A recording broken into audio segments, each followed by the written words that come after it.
Okay, hello everyone, and very good evening to all of you. So, how are you guys? Good, Yeah. very good. Good. So, in our last meeting, we talked about the topic that we would like to talk about in our news. So, the fourth topic that we chose is actually technology, health, food, and environment. So, in our meeting today, we will justify our selection and give our opinion, and after that, we will choose the best two news topic, and we will publish it in our news. So I will start first, and I will share my screen. All right.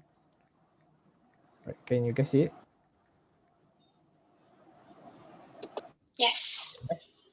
All right. So my topic is actually about the MCO increase the rates of abuse in Malaysians.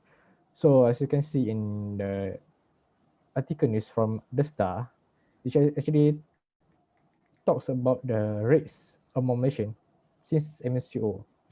MCO, I think everyone stay in their home and yeah, most likely eat a lot since they are bored and they have nothing to do. So they particularly will take a lot of food and just eat.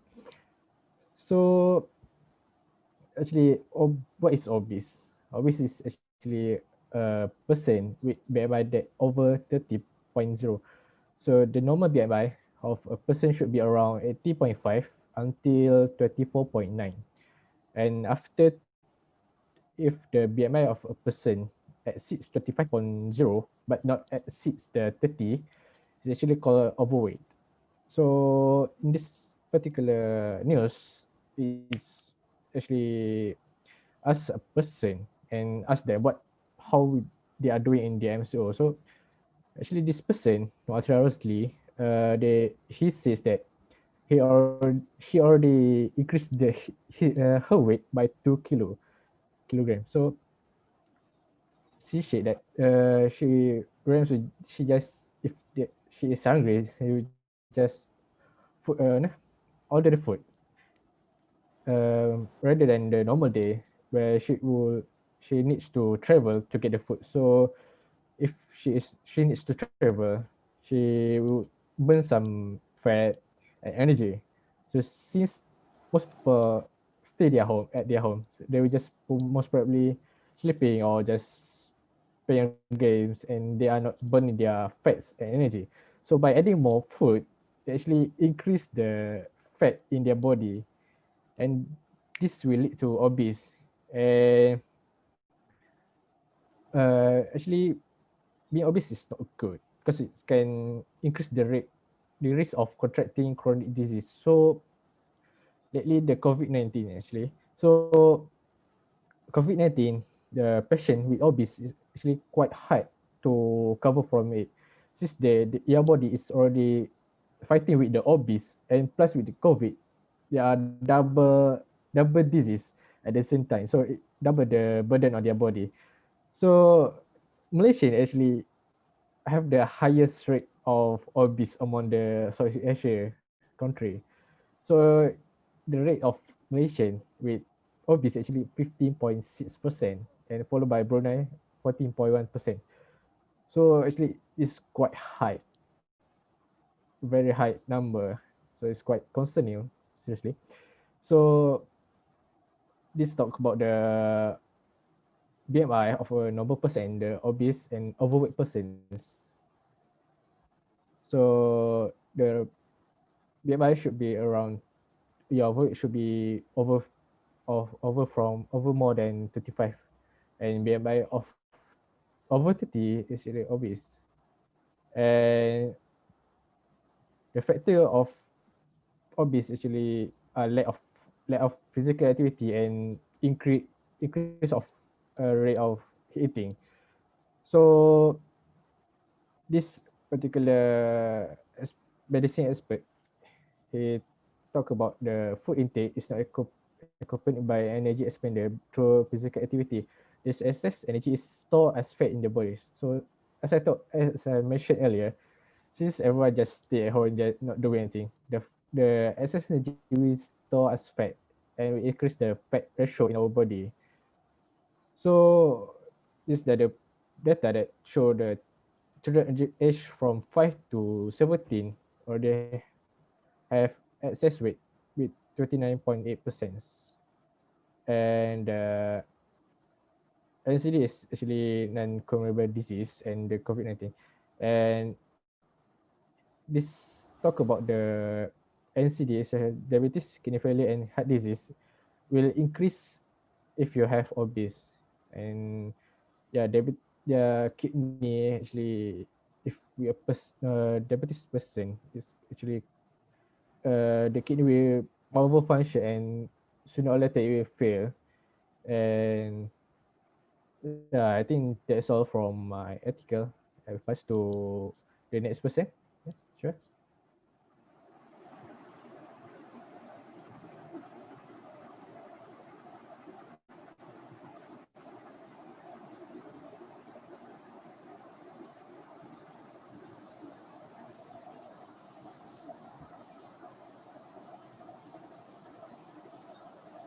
Zara, you need to turn on your mic first.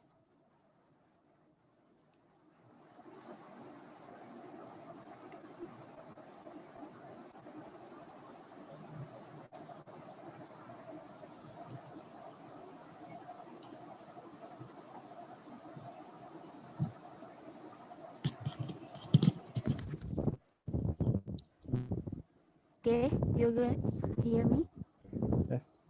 Okay, guys. Okay. Assalamualaikum and hi everyone. My name is Siti Nur Zahra Sudirman. My medkit number is 205625. Um, okay, today the article I would like to suggest to use as an article in the health department is about article from medical news today. In this article, it's explained that many people do not get quality sleep, that this can affect the health, well-being, and ability to an individual to perform daily activity. In this article, there is also mention of the amount of sleep required by all age. This amount of sleep is recommended by the Center of Disease Control and Prevention or CDC. For children from the age of 4 months to 5 years, sleep is recommended is 12 to 16 hours, including naps, while the age of adolescents from the age 6 to 18 years in 8 to 18 years and above, the recommended amount of sleep is at least 7 hours or more. Quality sleep may involve frequent many up waking up at nights, difficult breathing or noisy environment, and uncomfortable beds. It is important to consider the quality as well as the quantity of sleep. This is because if a person sleep low quality, it's very easy to them to feel tired the next day. This article also mentioned the symptom of insomnia. A person who lacks sleep may experience symptoms including fatigue, irritability, mood swing, and difficult concentrating and remembering. An individual who lacks sleep can affect various aspects of health, including the immune, immune system, awake, cardiovascular system, hormone level, brain function, and fertility. This is show that individuals who lack sleep will affect health and even risk accident due to not paying attention while driving, and their body feel tired and drowsy quickly. Therefore, I highly recommend that this article made one of the news article in the health section that we will publish because many individuals still neglect the bedtime with daily busyness. The reason I choose this article as news material for the health department is because many people today are too busy and do not have time to rest. Even more so, students like us who have to go through online learning, and we all know that very busy online learning and assignment that put a lot of pressure of students to the point of neglecting bedtime and being too busy with online classes and assignment. Therefore, it is a chance I would like to explain to all community how important it is to get enough sleep through this article. That's it. Uh, I will pass to next person. Okay, thank you. Mm, I will be next. I'll be sharing the news that I have found. It is actually taken from Reader's Digest. Sorry, let me share my screen here. Can you all see my screen here? Okay. Okay, the title of news that I would like to share is called Eat Well or Die Slowly, Your Guide to Metabolic Health.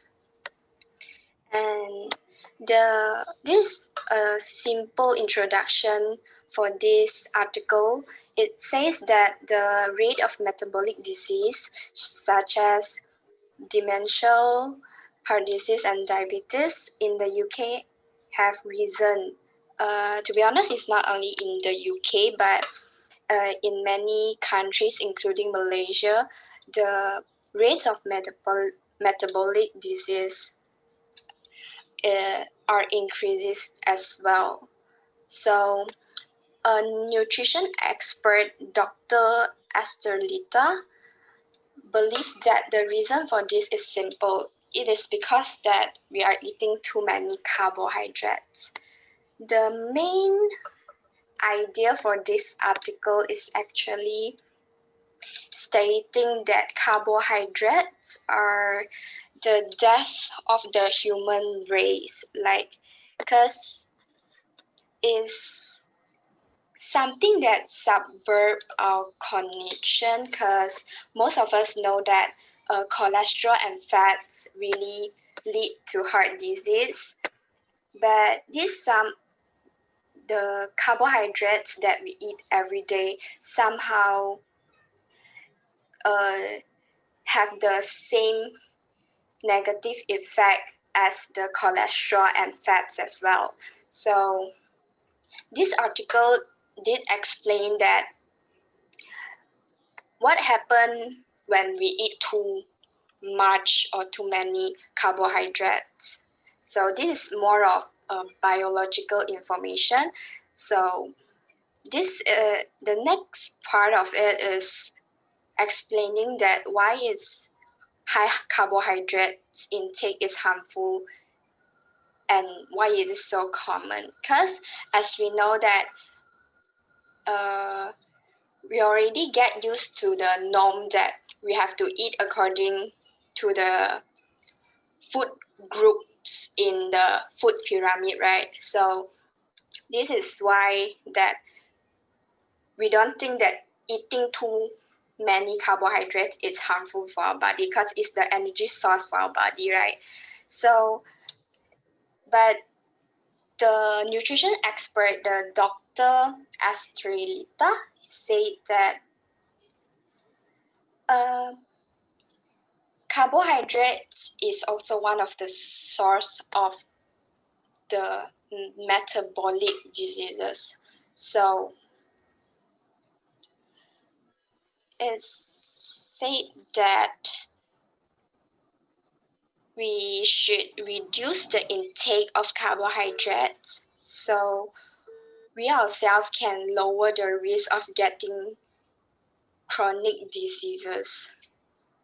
And yeah, it's quite long, but I think this article is quite informative.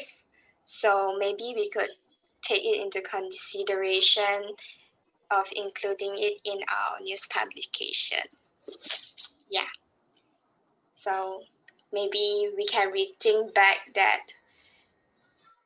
are we taking the proper amount of carbohydrates every day? Yeah. So this is my sharing here. It's quite short. Yeah. So it's all from me, and I will pass it to the next person. Okay, thank you, Dr. Lee. My name is Adela Shakira binti Mahadi. My matric number is 208098. So today I will share about vitamin D level during pregnancy linked to the children IQ. So let me share my screen.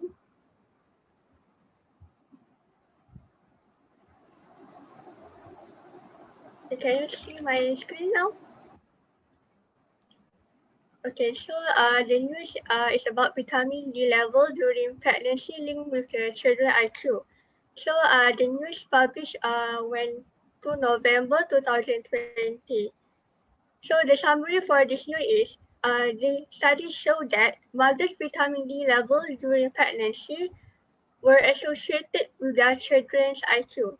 So the news are suggesting that higher vitamin D level in pregnancy will lead to the greater childhood IQ score. So we know that vitamin D is a nutrition and it has a lot of important function in the body. So the mother's vitamin D will pass to the baby in the utero and it will help to regulate processes, the processes include their brain development. So the vitamin D levels among the black pregnant women are really low than other people such as white people. So there's a reason why black pregnant women have a lack of vitamin D. This is because we know that melanin pigment will protect our skin against the sun damage by block the UV ray. But at the same time, the melanin will also reduce the vitamin D production because of black women have a low melanin pigment, so they tend to have a low vitamin D too. So in order to make sure that their baby have a good IQ, so the black woman should take a lot of vitamin D. Okay, so as you can see here, many as many as 80% of black pregnant women have deficient in vitamin D compared to the white women. Okay, so I will share you. Okay, the study also recommend to intake daily intake of vitamin D is 600 international unit. So on average, American consume less than 200 international unit in their diet. So they suggest to take food that contain a high vitamin D such as fatty fish, egg, and cow's milk. Okay, so the key for this news is first, vitamin D in common during pregnancy, and black women are the greater risk because melanin pigment in their skin reduce the production of vitamin D. Second, higher vitamin D level among mothers during pregnancy will promote brain development and lead to the higher childhood IQ score. And thirdly, screening and nutritional supplementation will correct the vitamin D deficiency for those at the high risk and promote the function in offspring. So the reason why I take this news is firstly I want everyone to know the importance of vitamin D, and secondly I want to promote a healthy diet, especially to the pregnant woman. So this is necessary to every pregnant woman out there to consume a lot of vitamin D so that they will have a healthy body and they will improve their child brain development. So that's all from me.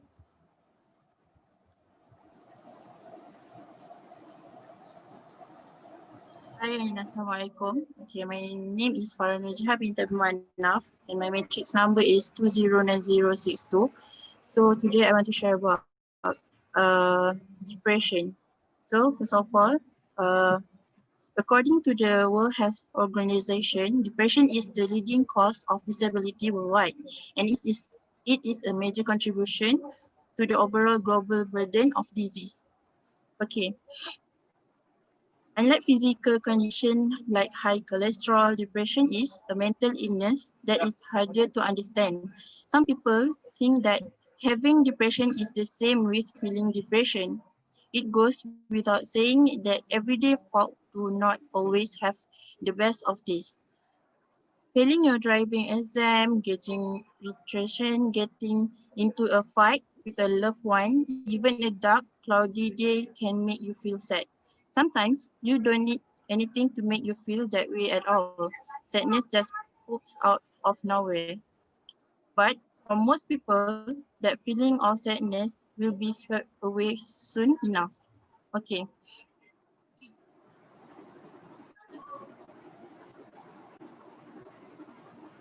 I want to share one article about depression.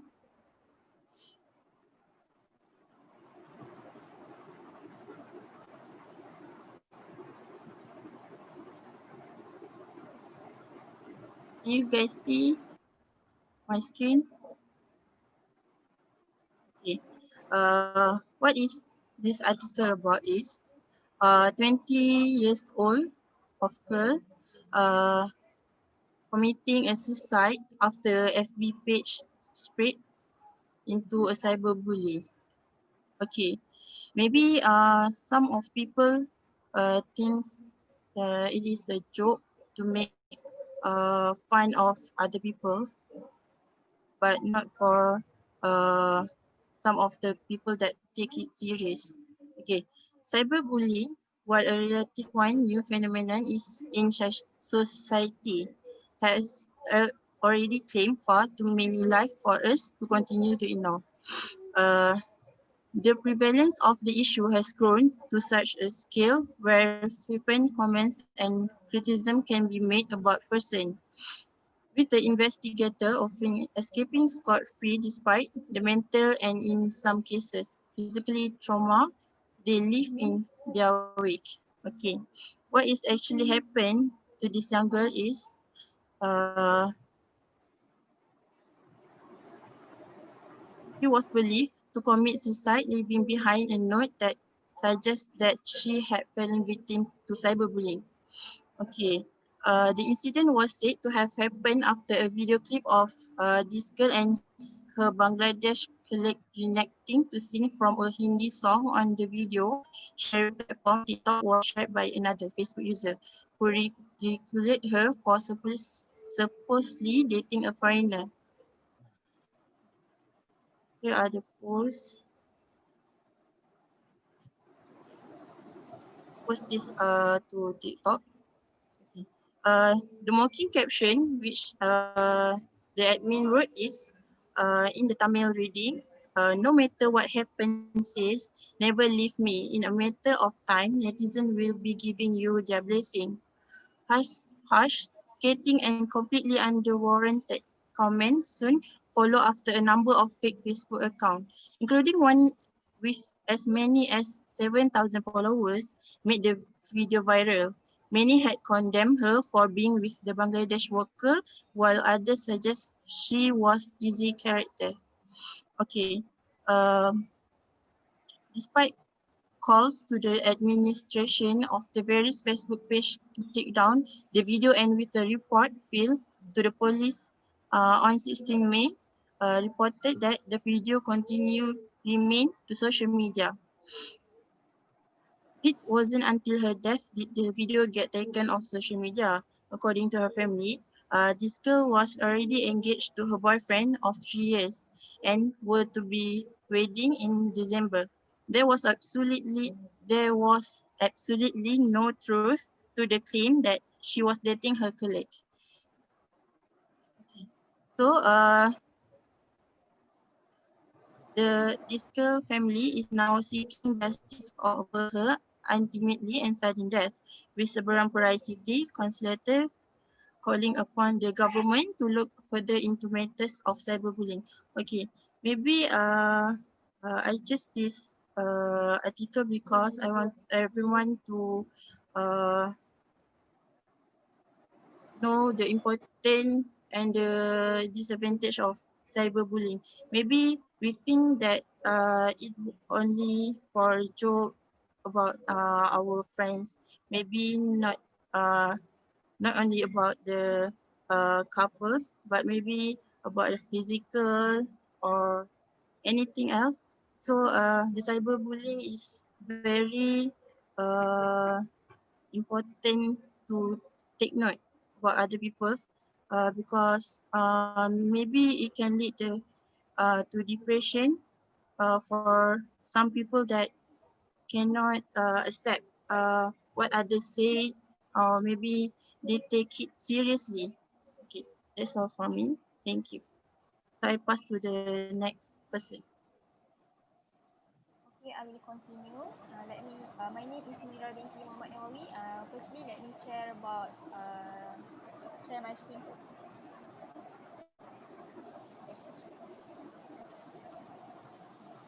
Okay, you can see my slide.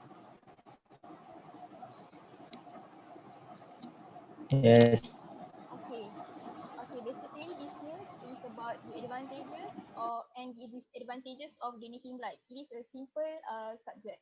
It is the simple news from Medical News Today. Was updated on June 3, 2020. This news basically tell us about the effects of donating blood, whether on positive sides or negative sides. Besides giving the positive impact, it also can save for those who need it by donating blood. It also can give some effects like side effects like negative effects to us who are the donor. Okay. By donating blood, it can help us identify some unknown help. I will go first to the advantages of blood donation. Firstly, um, it can help with to the patient, which is uh, who have the internal or external bleeding due to an injury and have an inherited blood disorder, and you can read all of these. Okay, firstly, by donating blood, it can help us to identify some some unknown health concern, which is we can check our health, which is whether we have anemia or low blood pressure. Next, for the other advantages of donating blood, we can also save 3 lives of people, because when we donate the blood will divided into 3, which is blood, platelet, and plasma. Next, it gives to the weight management, which is even though in this article it said that there is no scientific evidence to prove that we can lose our weight, but it actually helps to identify people who mm, have low weight and can give benefit from counseling and advice. And then next, for people who have hemochromatosis, it can reduce their iron levels. Uh, okay. And then next, okay. And next, it also can help in the cardiovascular health and can help to reduce the blood pressure.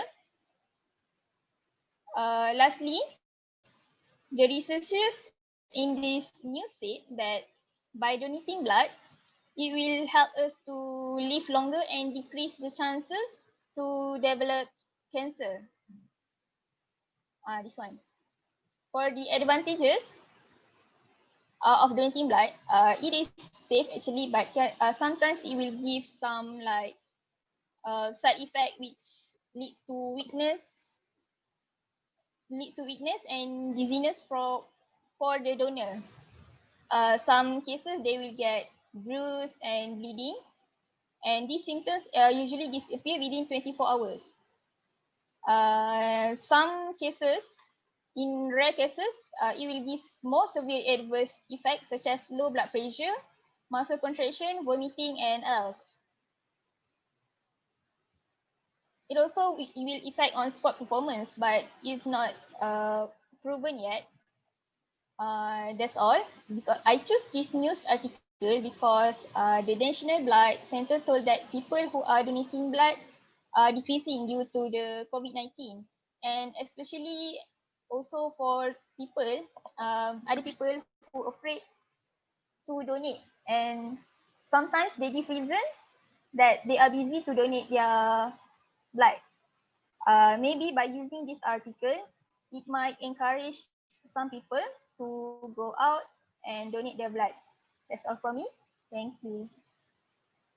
I will pass to the next person.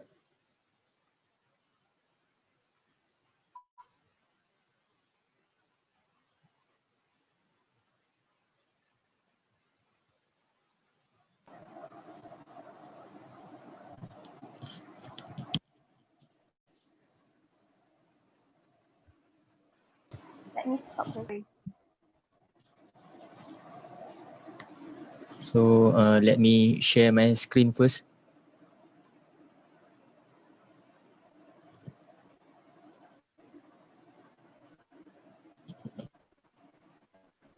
Can you all see it?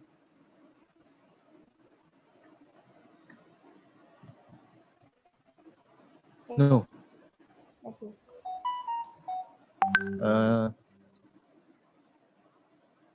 Hi and good evening to everyone. So today we are talking about health, and I will discuss right now about underweight people at elevated risk of heart disease. So first of all, we need to know that underweight here means people with the body mass index or BMI of 18.5 or low. So often we hear that cardiovascular disease only threatens overweight or fat people. The fact is there are many causes such as inherited genetic heart problem, lack of physical activities, or smoking. So let's go through every cause. Firstly, the reason why underweight people may get the heart problem is because the lack of physical activities. This will lead to the deposition of fat in the blood vessel and narrow the blood vessel. Secondly, smoking also could lead to heart disease among underweight people because it will increase the blood pressure, which commonly leads to heart attack or stroke. So lastly, underweight people also face having a risk to face heart problem from inherited genetic problem such as congenital heart disease. This one is the inherited heart disease indicated by low heart function due to a disorder of the valve wall and the heart arteries. So people with their who have their family experience the heart problem also have a risk to get heart disease or heart problem. So I think that's all from me.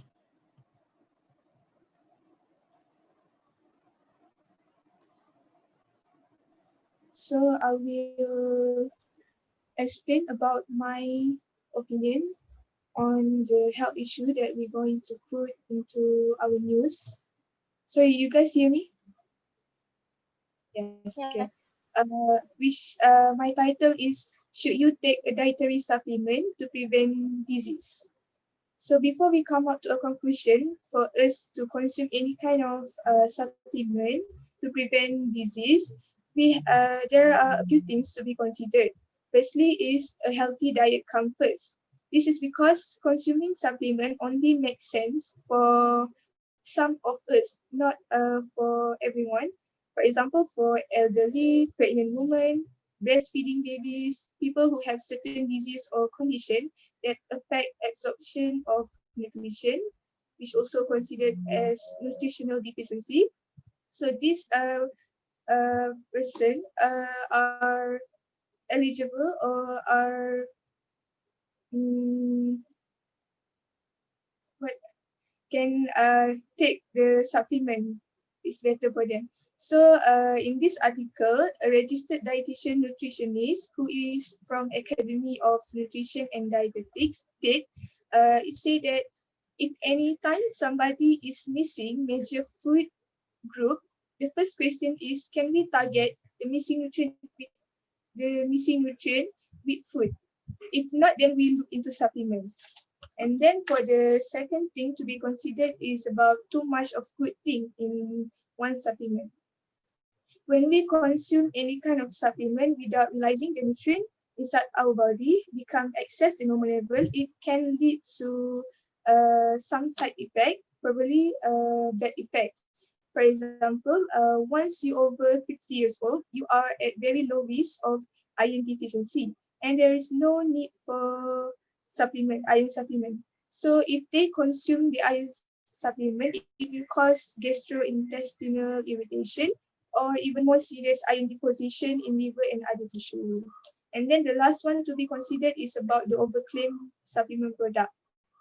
This is usually what happen because, for example, if a supplement is about to treat the heart disease, which is through omega-3 supplement. It is true that omega-3 supplement have a function to decrease the risk of heart disease, but it doesn't treat or cure. So there is also many lack of scientific research to support the use of omega-3 fatty acid in order to cure or treat the development of heart disease. So the customer or the consumer must have to identify and make sure it is true about the supplement. And then how can we identify, as a consumer, identify the overclaim supplement in the product is by look for the certified, either it's certified by a registered dietitian or a nutritionist or not. And then we look for the promise. If one supplement have too much promise, for example, it said that they can treat or cure too many diseases at one time. So it probably not true because even we have disease, we also have to consult doctor and we'll have to go through many process in the hospital, right? And then lastly, we look for the personal testimonial. This is rare because this is always happen because usually the seller always use personal testimonial to convince their customer instead of use the real explanation about the research of the nutrient inside the supplement that they assess. So I think this issue quite important, especially during this pandemic where people might limit to do physical activity and also they want to prevent themselves from any kind of diseases, especially during this pandemic when there is a lot of chance for us to get any kind of disease due to the low metabolism. And then so we have to uh, increase the awareness among them because we have to be aware of what we put into our body. So that's all from me. Thank you.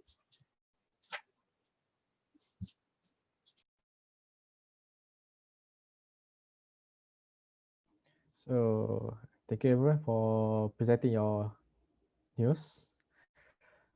So shall we start with the voting for the two news that we will put in our news?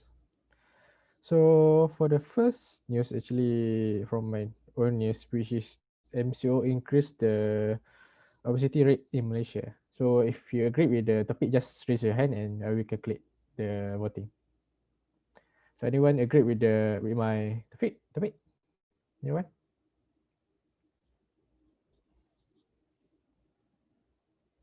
All right, that should be 5 of you. And the second one is from Zahra, which with the topic of lack of sleep.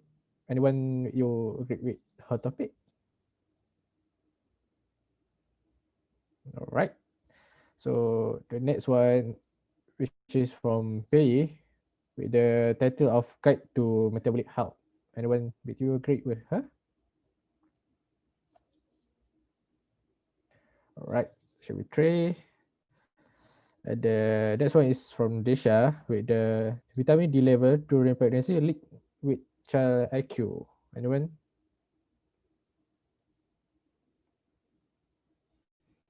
All right, thank you. And the next one is from Farah. What is depression and why should Malaysian care? Anyone would like to vote for a topic?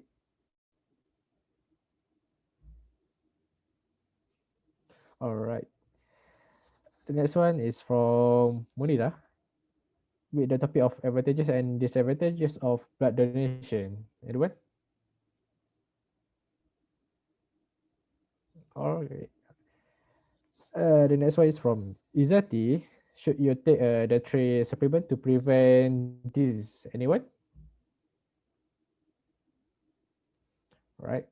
And the last one should be from Shahmi with the topic of underweight people at elevated risk of heart disease. Anyone agree with his topic?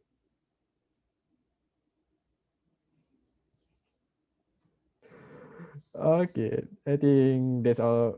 It's the end of our voting session, and yeah, from the voting, I think the topic from the topic that you guys chose and agree with to publish in our news agency is actually MCO increase the obesity rate in Malaysia, and the next one is advantages and disadvantages of blood donation. That that will be the two news that we will publish in our news agency. So I think that will conclude our meeting for today. And yeah, see you guys in our next meeting. Thank you.